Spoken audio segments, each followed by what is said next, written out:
Friends, I welcome all of you to my channel bank nifty tomorrow. दोस्तों, हमारे channel के एक member है प्रशांत जी। तो कुछ दिन पहले प्रशांत जी ने एक रिक्वेस्ट किया था, उनको एक वीडियो चाहिए ये एक्सप्लेन करने वाला कि बाइंग और सेलिंग का जो इंटेंसिटी है उसको कैसे पहचानना है लाइव मार्केट में स्पेशली। तो उनका जो कमेंट आया था उससे मैं यही समझता हूँ कि basically he wants to know कि इंटेंसिटी से उनका मतलब ये होना चाहिए कि बायर्स और सेलर्स मार्केट में कहाँ कहाँ एक्टिवेट हो सकते हैं और उसकी इंटेंसिटी कितनी होगी और उसका मोमेंटम हम लाइव मार्केट में कैसे पकड़ सकते हैं। तो आई थिंक यही उनका मतलब होगा।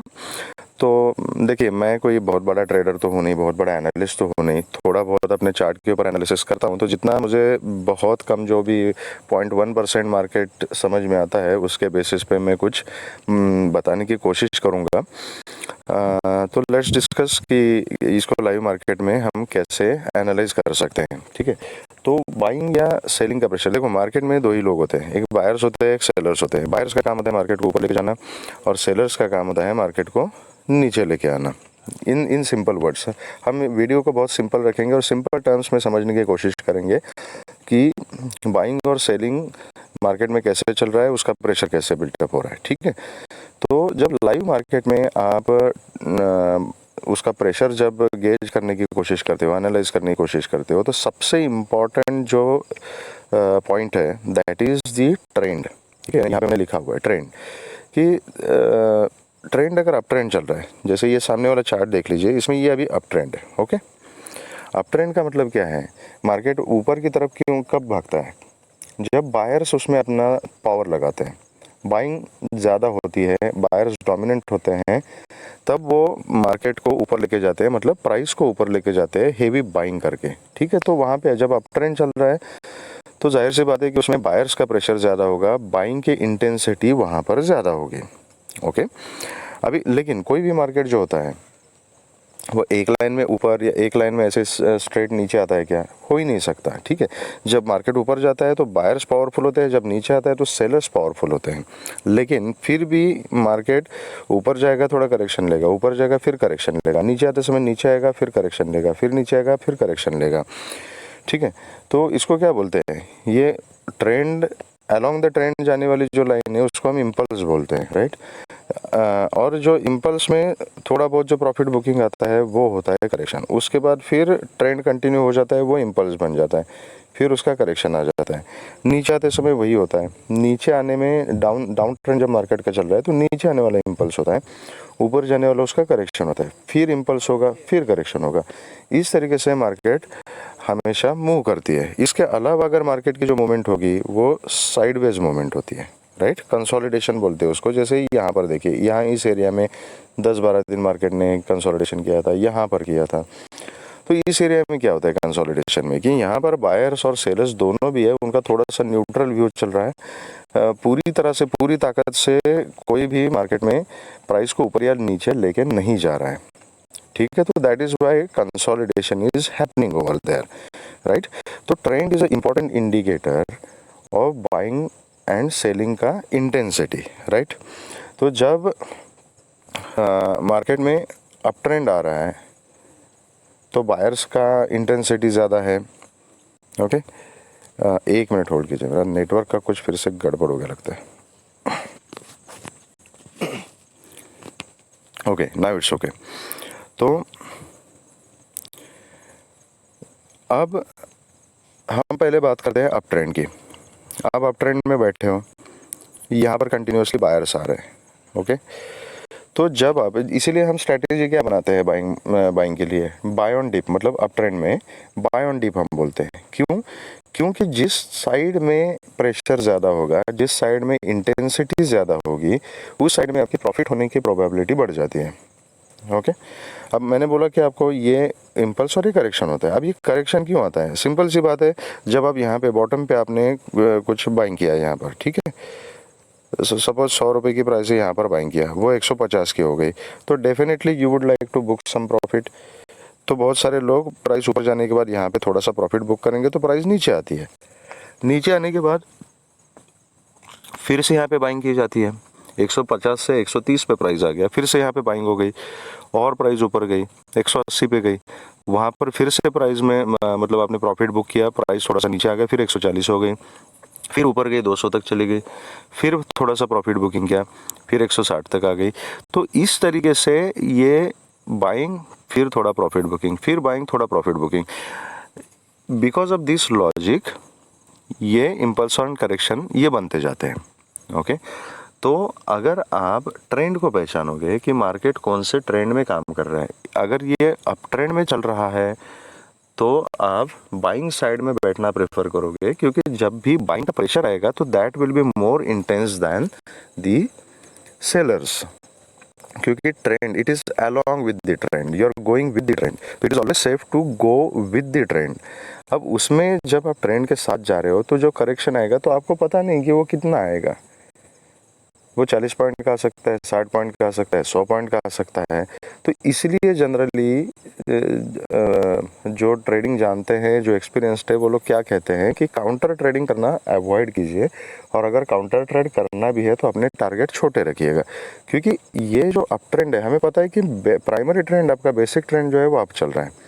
तो अगर आप इसमें बैठ जाते हो, ऊपर जाते हो, थोड़ा सा मार्केट नीचे भी आता है तो फिर उसके ऊपर की रैली कंटिन्यू करेगा, ये मतलब प्रोबेबिलिटी ज़्यादा है, राइट, उसमें बाइंग का प्रेशर ज़्यादा है। तो आप अगर ट्रेंड के साथ बैठोगे तो प्रॉफिट करने के चांसेस ज़्यादा है, प्रोबेबिलिटी ज़्यादा है। काउंटर ट्रेड में आप बैठोगे तो ट्रैप हो जाओगे, ट्रेंड कंटिन्यू हो जाएगा, आप पुट में बैठोगे, ऊपर चला जाएगा तो आप यहाँ पे ट्रैप हो जाओगे।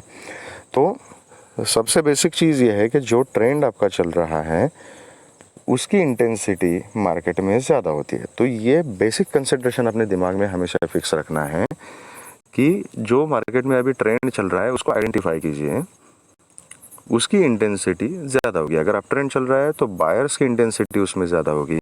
जब एक स्पेसिफिक लेवल पे आएगा तो वहाँ पे बाइंग का प्रेशर बनेगा। वो कैसे बनेगा हम नेक्स्ट पॉइंट पे देखेंगे। अगर डाउन ट्रेंड चल रहा है तो एक रेजिस्टेंस पे जाने के बाद वहाँ से सेलिंग प्रेशर ज़्यादा आ जाएगा, क्योंकि डाउनवर्ड्स इम्पल्स है, अप ट्रेंड में अपवर्ड इम्पल्स है। तो जहाँ पर इम्पल्स होगा उसकी इंटेंसिटी ज़्यादा होगी, करेक्शन की इंटेंसिटी कम होगी। ओके, तो that is the first point. Second point is that levels. Okay, अब जब बाइंग या सेलिंग होती है, मैं रिटेलर्स की बात नहीं कर रहा हूँ, जो बड़े प्लेयर्स होते हैं, जो इंस्टीट्यूशंस होते हैं, वो कहीं पर भी अंधाधुंध बाइंग या सेलिंग नहीं करते। तो उनके लेवल स्पेसिफिक होते हैं, जो स्पेसिफिक लेवल्स होते हैं वहाँ पर वो बाइंग करते हैं, वहीं पर वो सेलिंग करते हैं। तो that is why it is always better to recognize the levels, see the price action, और लेवल टू लेवल काम कीजिए, ताकि प्रॉफिट की प्रोबेबिलिटी जो है वो बढ़ जाती है। अभी देखो यहाँ पर एक मार्केट का बॉटम मिल गया था, ठीक है, 32,000 के आसपास। उसके बाद यहाँ कंटिन्यूस बायर्स एक्टिवेट हो गए, मार्केट को ऊपर लेके गए इस पॉइंट तक, ठीक है। ये पॉइंट कौन सा था, 41,600 के आसपास का ये पॉइंट था। तो यहाँ पर नॉर्मल इम्पल्स हो रहा था, करेक्शन हो रहा था, इम्पल्स हो रहा था, करेक्शन हो रहा था। मतलब बेसिकली क्या हो रहा था, लोग बाय कर रहे थे, फिर प्रॉफिट बुकिंग कर रहे थे, फिर थोड़ा सा नीचे आने के बाद फिर बाइंग कर रहे थे, फिर प्रॉफिट बुकिंग की रैली आती थी, फिर बाइंग कर रहे थे, फिर प्रॉफिट बुकिंग। यहाँ पर क्या हुआ, ये एक इंपॉर्टेंट लेवल था और उस समय का ये I think all time high था। ओके, मार्केट ऊपर जा रही थी, टॉप के ऊपर मार्केट थी। अभी तो आपको यहाँ की मार्केट आगे की दिख रही है, लेकिन जब ये आगे की मार्केट नहीं बनी थी तो this was at the top. और यहाँ पर ये कहीं I think in the month of सितंबर के आसपास वगैरह कुछ है, ये अगस्त सितंबर, तो उस समय फिर यहाँ पे वो वॉर की न्यूज़ वगैरह यूक्रेन वगैरह का शुरू हो गया था, और वहाँ से फिर एक सेलिंग प्रेशर यहाँ पे आ गया था। तो क्या हुआ था, सेलर्स एक्टिवेट हुए थे। अब बाइंग या सेलिंग जो होनी है वो एक इम्पॉर्टेंट लेवल के ऊपर होती है। अब यहाँ पे देख लीजिए, आप यहाँ पर एक स्विंग बनी है, ये एक लेवल है। तो जैसे एक लेवल को क्रॉस किया, यहाँ से बाइंग आ गई, फिर इस स्विंग के पास गई, यहाँ से बाइंग आ गई, इसका ब्रेकआउट होने के बाद अच्छी खासी रैली मिल गई। फिर ये जो लेवल है, यहाँ पीछे वाला कोई ना कोई सपोर्ट है।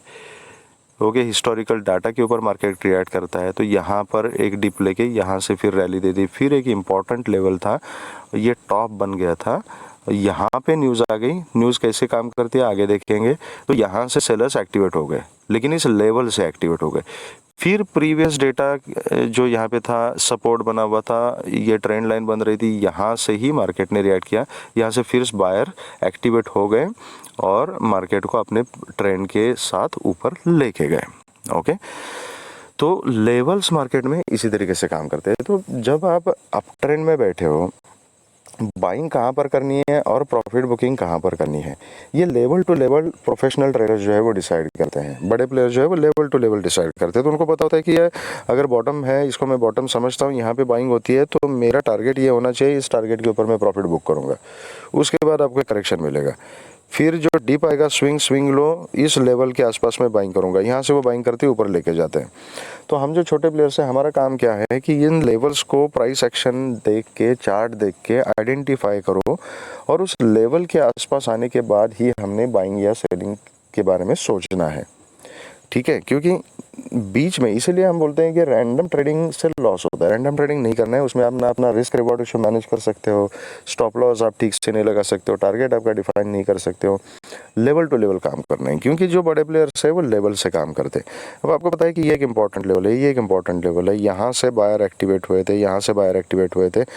तो जब नेक्स्ट टाइम मार्केट आपको इस लेवल के आसपास मिलेगी, इस लेवल पे आपने बाइंग का ऑर्डर पंच किया, तो आपकी सक्सेसफुल होने की, ट्रेड आपके डायरेक्शन में जाने की प्रोबेबिलिटी जो है वो इस साइड में ज़्यादा है। यहाँ पर आपका स्टॉप लॉस कम होगा, आपका टारगेट जो है वो टारगेट आपको पता है कि कम से कम जो प्रीवियस स्विंग हाई है उस स्विंग हाई तक तो जाएगा ही जाएगा। तो आपका रिस्क रिवॉर्ड रेशियो यहाँ पर आप अच्छे से प्लान कर सकते हो। और जब आप बाइंग ट्रेंड के साथ बैठोगे बाइंग में, तो आपको पता है कि बाइंग की इंटेंसिटी ज़्यादा है, क्योंकि ट्रेंड अपवर्ड है। तो कम से कम प्रीवियस स्विंग के टॉप तक तो मार्केट जाएगा ही जाएगा, जाने की प्रोबेबिलिटी ज़्यादा है। ओके, और उसको अगर क्रॉस किया तो अप ट्रेंड कंटिन्यू होता चला जाएगा और हायर हाई और एक हाई बन जाएगा। तो in any case I will be in profit. अगर सपोज प्रीवियस स्विंग के हाई के पास गया भी नहीं, वो उससे पहले ही मार्केट अगर पलटती है, आपको ऐसे इंडिकेशन मिल जाता है, तो उस केस में क्या होगा, बाइंग की प्राइस आपकी जो है वो तो सपोर्ट पे है, तो in any case you will be in profit. ठीक है, तो इसीलिए लेवल टू लेवल काम करना जरूरी है। जो बाइंग या सेलिंग की इंटेंसिटी बनती है या पता चलती है, वो उन लेवल्स पे पता चलती है, वही से सपोर्ट और रेजिस्टेंस बनते हैं। तो हमारा काम ये है कि चार्ट के ऊपर ऐसे लेवल्स आइडेंटिफाई करने हैं जहां से बायर्स और सेलर्स एक्टिवेट हो चुके हैं पहले, जो important major support and resistance बनते हैं। तो उनको आइडेंटिफाई करने से लाइव मार्केट में हमें ये गेज करना बहुत आसान हो जाता है कि कहाँ से बायर का प्रेशर ज़्यादा हो सकता है, कहाँ से सेलर्स ज़्यादा एक्टिवेट हो सकते हैं। तो इंटेंसिटी लेवल के ऊपर आपको ज़्यादा दिखाई देगी। ओके, जो प्रेशर है वो लेवल के ऊपर आपको ज़्यादा दिखाई देगा। अब देखिए यहाँ पर, ये मैं थोड़ा सा जूम इन करके दिखाता हूँ आपको। अब ये दोनों एग्जाम्पल देखिए, ये ट्रेंड लाइन, ये यहाँ पे एक सपोर्ट था, ये ट्रेंड लाइन थी। ओके, यहाँ पर इंटेंसिटी देखिए, सेलिंग का प्रेशर था यहाँ पे, लेकिन जो बाइंग की इंटेंसिटी यहाँ से आ गई। यही प्रशांत जी को पूछना है शायद से कि लाइव मार्केट में ये इंटेंसिटी को कैसे आइडेंटिफाई करें। अगर आपने यहाँ की एक सपोर्ट लाइन आइडेंटिफाई की है प्रीवियस, ये ट्रेंड लाइन आइडेंटिफाई कर रखी है, तो आप एंटिसिपेट कर सकते हो कि यहाँ से अगर ये ट्रेंड लाइन ब्रेक नहीं किया, सेलर अगर बहुत ज़्यादा पावरफुल है, तो ये सपोर्ट ट्रेंड लाइन सब ब्रेक करके और मार्केट को नीचे लेके जाएंगे। तो वो इनकी जो इंटेंसिटी ऊपर से कंटिन्यू हो रही है, ये और फिर कंटिन्यू हो जाएगी इस सपोर्ट और ट्रेंड लाइन के नीचे। लेकिन यहाँ पर एक रीज़न है हमारे पास, ये सपोर्ट लाइन और ट्रेंड लाइन, यहाँ पर हम रिस्क ले सकते हैं कि अगर मैं यहाँ बाइंग के लिए बैठता हूँ, कुछ इंडिकेशन मिलते हैं, पॉजिटिव कैंडल पैटर्न मिलता है, तो मैं यहाँ पे बाइंग कर सकता हूँ।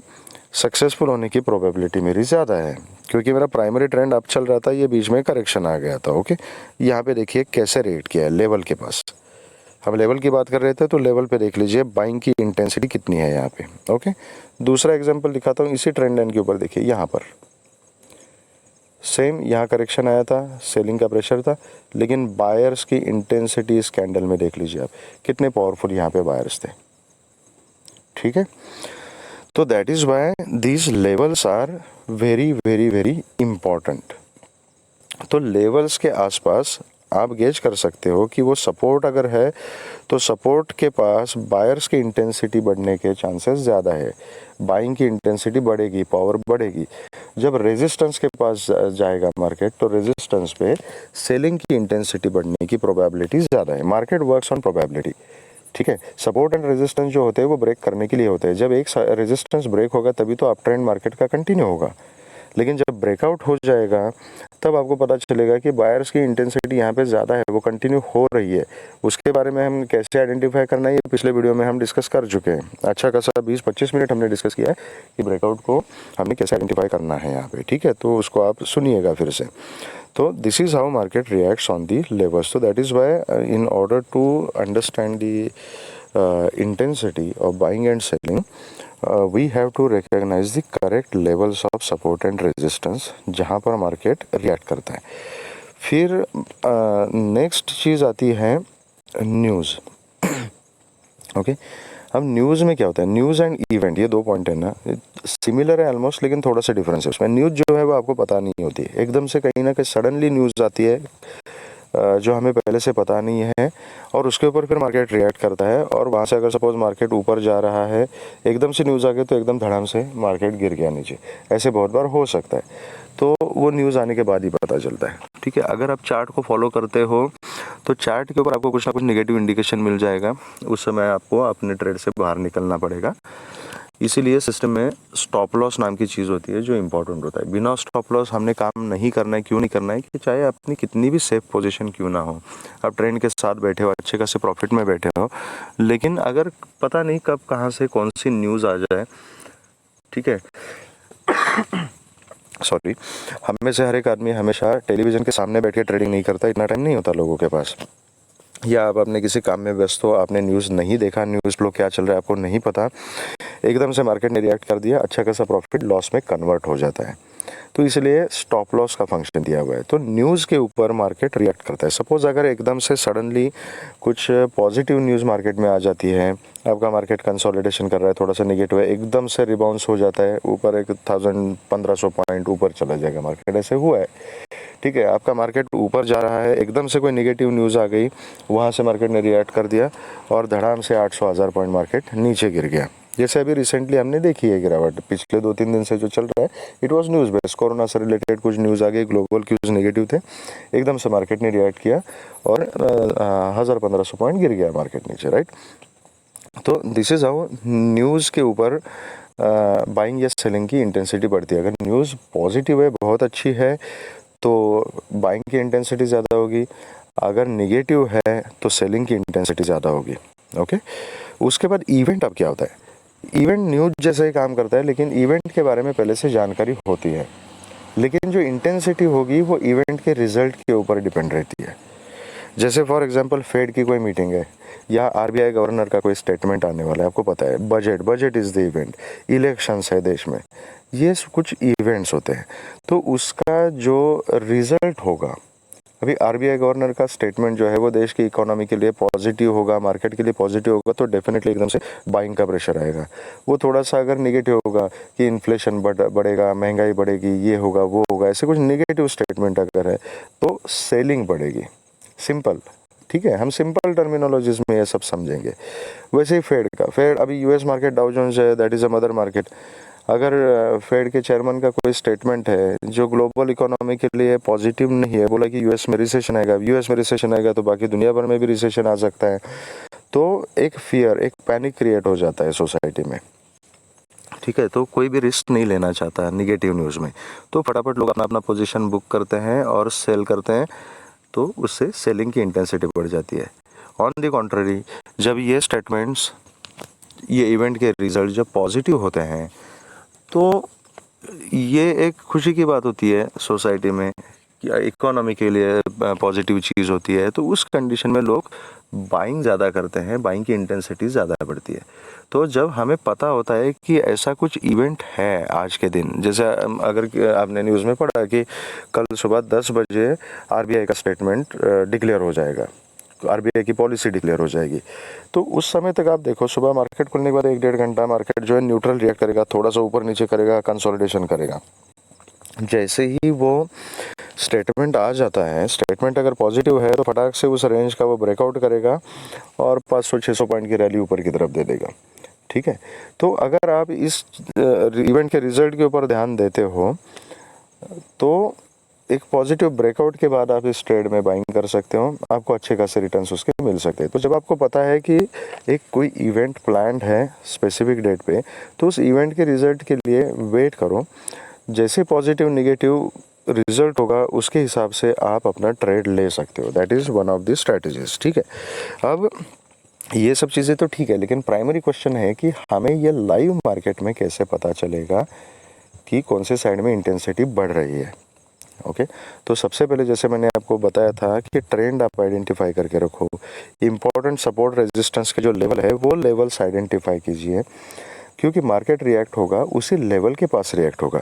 अगर आपने सपोर्ट के ऊपर कॉल ले रखी है, रेजिस्टेंस के पास हो, तो कम से कम अपनी 80% क्वांटिटी वहाँ बुक कीजिए, स्टॉप लॉस को ट्रेल कीजिए। अगर ठीक है, कुछ पॉजिटिविटी बढ़ती है, पॉजिटिव न्यूज़ कंटिन्यू होती है, तो ब्रेकआउट मार्केट दे देगा, ब्रेकआउट दे देगा। हमने डिस्कस किया है कैसे आइडेंटिफाई करना है, उस कंडीशन में आप अपना ट्रेड कंटिन्यू कीजिए। अदरवाइज़ यहाँ पे प्रॉफिट बुक कीजिएगा, क्योंकि मार्केट रिएक्ट करेगा, जो सेलर रिएक्ट करेगा वो रेजिस्टेंस के पास ही करेगा, एक इंपॉर्टेंट लेवल पे करेगा। जब बायर, अगर आप पुट के ट्रेड में बैठे हो, सेलिंग के ट्रेड में बैठे हो, मार्केट सपोर्ट के पास आ रही है, सपोर्ट अगर लेती है नहीं लेती है आगे की कहानी है, लेकिन आपने रेजिस्टेंस पे ट्रेड लिया था, यहाँ पे सेल किया था आपने, तो आपका काम है कि सपोर्ट के पास आपका फर्स्ट टारगेट होना चाहिए। फर्स्ट टारगेट जैसे आता है तो आप अपना टारगेट बुक कीजिए। अगर सपोर्ट ब्रेक करके नीचे निकल जाती है मार्केट, तो आप कंटिन्यू कर सकते हो और क्वांटिटी ऐड कर सकते हो, लेकिन पहले वो इंडिकेशन मार्केट को देने दो। लाइव मार्केट में जो चार्ट है वो आपको सब कुछ बताता है। आपको कितनी भी तगड़ी न्यूज़ क्यों ना हो, कितनी भी सडन न्यूज़ क्यों ना हो, आपको बिना बताए कभी भी मार्केट काम नहीं करेगा, चार्ट काम नहीं करेगा। चार्ट आपको हमेशा बता के काम करेगा, और वो बताएगा कैसे बताएगा, तो पहला इंडिकेशन है लेवल कहाँ पर है, और उस लेवल के पास जो आपके कैंडल्स बनेंगे, candle is a basic unit of buying या सेलिंग। ये बेसिक इंडिकेटर है बाइंग या सेलिंग का। अगर आपको दिख रहा है कि किसी एक रेजिस्टेंस का लेवल है, रेजिस्टेंस के लेवल के पास कैंडल जब आती है तो यहाँ पर रिजेक्शन ले रही है, इसको ब्रेक नहीं कर रही है, तो फिर आपको सचेत होना चाहिए, आपको अलर्ट होना चाहिए, कॉशियस होना चाहिए। तो यहाँ पर आप अपना प्रॉफिट बुक कीजिए। अगर सक्सेसफुली ब्रेक करती है कैंडल और ऊपर जाती है, फॉलोअप मिल जाता है, तो आप अपनी पोजीशन को कंटिन्यू कर सकते हैं। तो चार्ट के ऊपर आपको जो कैंडल्स बन रही हैं, जो लेवल्स बन रहे हैं और जो स्विंग्स बन रही है, उससे पता चलेगा कि ओवरऑल ट्रेंड जो है वो ट्रेंड क्या चल रहा है। तो इसके हिसाब से आप यहाँ पर काम कर सकते हैं। तो these are some points which I wanted to share with all of you. और भी कुछ पॉइंट्स है तो आप अपना सुझाव मुझे बता सकते हैं, उसको भी ऐड करेंगे हम। लेकिन ये इतने पॉइंट्स है कि trend, important levels, news, events and कि जब चार्ट को आप रीड करते हो तो कैंडल्स एंड लेवल्स और कैंडल के पैटर्न्स क्या बन रहे हैं, चार्ट का पैटर्न, स्विंग का पैटर्न क्या बन रहा है, इन सब चीज़ों के ऊपर आप अगर ध्यान देते हो, अपना रिस्क रिवॉर्ड रेशो आप अच्छे से मैनेज करते हो और ट्रेंड के साथ अगर अपना ट्रेड लेते हो, तो आपको बाइंग या सेलिंग का जो भी इंटेंसिटी बनेगा, जो भी प्रेशर बनेगा, उसका पूरा फ़ायदा मिलेगा और एक अच्छा खासा कंसिस्टेंट प्रॉफिट आप मार्केट से कमा सकते हो। अगर आपको ये वीडियो पसंद आया है, स्पेशली प्रशांत जी, तो मुझे बताइएगा कमेंट बॉक्स में, और कोई सुझाव है तो कमेंट्स में बताइएगा। अगर आपको ये वीडियो पसंद आया है तो please hit the like button and subscribe the channel and share the video with the maximum people. Thank you very much friends and all the very best.